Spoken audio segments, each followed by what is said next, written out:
வணக்கம் மக்களே!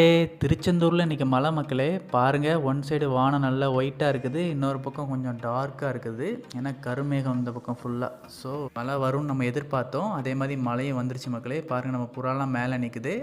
ஸோ மழை லைட்டா தூவற ஆரம்பிச்சோனே நான் பெரிய கேட் ஓப்பன் பண்ணி விட்டோம். பட் நம்ம புறால பாதி புறா தான் உள்ளே வந்துச்சு. மற்ற புறாலாம் மேலே தான் நின்னுச்சு மக்களே!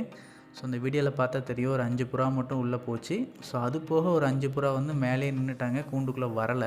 ஆக்சுவலாக இந்த கூட்டை வந்து நம்ம இன்றைக்கி தான் மாற்றி வைக்கலான்ட்டு இருந்தோம் நம்ம வீட்டு பக்கம். பட் மழை பெஞ்சதுனால நம்மளால் மாற்றி வைக்க முடியல. மேபி மண்டே மாற்றி வைப்போம்னு நினைக்கிறேன். ஸோ இப்போ பாருங்கள் இந்த கூண்டு மேலே மட்டும் 2 புறா நிற்குதா, அது நல்லா நனைஞ்சிருச்சு மழையில். ஸோ அதனால் அந்த சின்ன கேட்டோடய அதுக்கு போக தெரியலைங்கிறத விட போக முடியலன்னு தான் கரெக்டாக இருக்கும்னு நினைக்கிறேன். ஏன்னா நல்லா நனைஞ்சிருச்சு, சுத்தமாக பறக்கவே முடியல மக்களே. ஸோ இங்கெல்லாம் பாருங்கள் தண்ணி எவ்வளோ ஆண்டு வந்திருக்கு அப்படின்னு. ஸோ உங்கள் ஊரில் நல்லா மழையா அப்படின்னு கமெண்ட் பண்ணுங்கள். பொதுவாக மழை பெய்கிற டைமில் கூடு நம்ம பக்கம் இருந்துச்சுன்னா எல்லாம் வந்திருக்கும். ஸோ இந்த பக்கம் மாற்றி வச்சனால பாருங்கள் எல்லாம் சீட்டு மேலேயே அப்படியே நின்றுட்டுருக்காங்க, நல்லா நனைஞ்சிருச்சு. ஸோ மழையெல்லாம் முடிஞ்சதுக்கப்புறம் தான் நானே நோட் பண்ண மக்களே, பின்னால் ஒரு டவர் இருக்கலாம். அந்த டவரில் எத்தனை கல்லை பறந்து நிற்கிற பாருங்களேன். நம்ம சப்ஸ்கிரைபருக்குலாம் ஒரு ஐ டெஸ்ட் வைக்கலாம். எத்தனை பேர் இதில் கரெக்டாக எத்தனை கல்லை பறந்து இருக்குன்னு கவுண்ட் பண்ணி சொல்கிறீங்கன்னு பார்க்கலாம். ஸோ ஆன்சர் வந்து அப்கமிங் வீடியோவில் நான் சொல்கிறேன். நீங்கள் வந்து கெஸ் பண்ணுங்கள் பார்க்கலாம். தேங்க்யூ ஃபார் வாட்சிங்.